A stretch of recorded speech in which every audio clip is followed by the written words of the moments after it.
Hello everyone, मैं देवाशीष। आज फिर से हम बात करने वाले हैं एक नया टॉपिक के साथ हमारे इंटरनेशनल ट्रेड के बारे में। तो जैसे कि आपने डिस्क्रिप्शन में देखा होगा, आज हम बात करने वाले हैं how to become a sourcing agent in export field. Yes friend, sourcing agent. तो फर्स्ट ऑफ ऑल हम जानते हैं सोर्सिंग एजेंट होता क्या है। Sourcing agent is the person जो कि अलग अलग जगह से अपनी प्रोडक्ट को कलेक्ट करे और वो इंटरनेशनल मार्केट में अपनी प्रोडक्ट को बेचे। फर्स्ट ऑफ ऑल फ्रेंड, मैं बोलना चाहता हूँ हर कोई सोर्सिंग एजेंट बन सकता है। There is a lot of opportunity in this field and अगर आप इस फील्ड में जाना चाहते हैं तो मेरा ये सजेशन रहेगा कि फर्स्ट ऑफ ऑल आप एक या दो कैटेगरी में अपने पहले प्रोडक्ट को सिलेक्शन कर लें। फॉर एग्जाम्पल, आप टेक्सटाइल सेक्टर में जा सकते हैं, आप केमिकल सेक्टर में जा सकते हैं, आप मशीनरी सेक्टर में जा सकते हैं, अदरवाइज आप एग्रो कम्युनिटी सेक्टर में जाते हैं। तो minimum you choose near about 2 sector in this field, तो आपको आसानी होगी आगे करने के लिए। क्या ये हो सकती है? Yes definitely friend. As you know that India is a diversified country. अगर आप from the north to south चले जाए तो आप देखेंगे different type of languages are there, different type of means people are there, culture बदल जाते हैं। तो इसमें फॉर एग्जाम्पल आप सोचिए कि एक इंटरनेशनल बायर वो डायरेक्टली इंडिया में आकर बिजनेस कर सकता है? It is not at all possible. तो इसीलिए जो ओरिजिन इंडियन पीपल होते हैं वो they can act as an sourcing agent.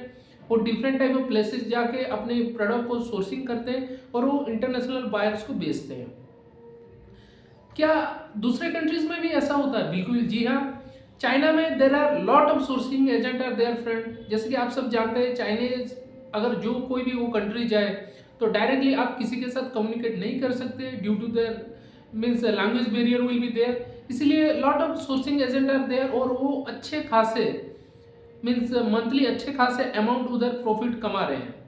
तो सोर्सिंग एजेंट को होना क्या चाहिए? फर्स्ट ऑफ ऑल, अगर आप एक सोर्सिंग एजेंट है तो you should develop a good website और कंप्लीट उधर लिखिए कि yes we are the sourcing agent और हम ऐसे ऐसे करके मार्केट से प्रोडक्ट को सोर्स करते हैं और जो भी कैटेगरी के प्रोडक्ट होंगे हम उसको डिलीवर कर पाएंगे एंड सब कुछ आपका सर्टिफिकेशन और ये सब आपको उनको शो करना है।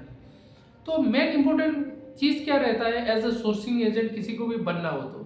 फर्स्ट ऑफ ऑल फ्रेंड, सबसे पहले आता है इंटरनेशनल ट्रेड के बारे में प्रॉपर नॉलेज। आपको जितने भी कंट्रीज हैं इंटरनेशनल ट्रेड में जो भी डॉक्यूमेंटेशन प्रोसेस होता है या जो भी लॉज है, पोर्ट का रजिस्ट्रेशन बोलिए या डॉक्यूमेंटेशन बोलिए, ईच एंड एवरीथिंग आपको प्रॉपरली आना चाहिए। जैसे ही आपके पास अच्छा कम्युनिकेशन मीन्स अच्छा इंफॉर्मेशन होता है regarding all international means activities, तो it will be easier for you to just start this business. Secondly, आप जैसे कि मैंने पहले बोला एक प्रॉपर वेबसाइट बना सकते हैं। After then slowly you can search for the client. Sourcing agent का इनकम कैसे होता है? तो बेसिकली फ्रेंड, सोर्सिंग एजेंट का पर कंटेनर में नियर अबाउट 5 to 10% का उसका कमीशन रहता है। ये not only in India but whole over the world, जहाँ भी आप जाएं ओरिजिन जो भी रहते हैं नियर अबाउट कुछ परसेंटेज में भी वो काम करते हैं।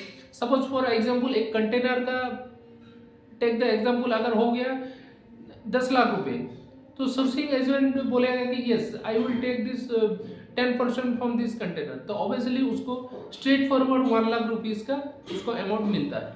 तो ऐसा ही नॉट ओनली अब सिंगल कंटेनर बेच रहे हैं, अगर एक सोर्सिंग एजेंट अच्छे से काम करे और मंथली भी अगर 10, 15, 20 कंटेनर अगर वो एक्सपोर्ट करता है तो यू कैन कैलकुलेट वो कितना पैसा कमा सकता है per month. Yes, there is a lot of opportunity in this field. The main important thing is you must have a proper knowledge regarding all these activities. अगर आपके पास proper knowledge है तो definitely आप इसमें पैसा कमा सकते हैं। I hope आज मैंने जो भी हमारे न्यू एंटरप्रेन्योर है उनके कुछ वैल्यू एडिशन किया है। अगर आप उसके बारे में जानना चाहते हैं, कुछ भी आपका इनकेस डाउट होता है तो आप कमेंट सेक्शन में या डायरेक्ट हमसे कम्युनिकेट भी कर सकते हैं और हम इसके बारे में जो भी हो सके from the basic point of view हम ईच एंड एवरीथिंग आपको गाइड करेंगे। Thank you.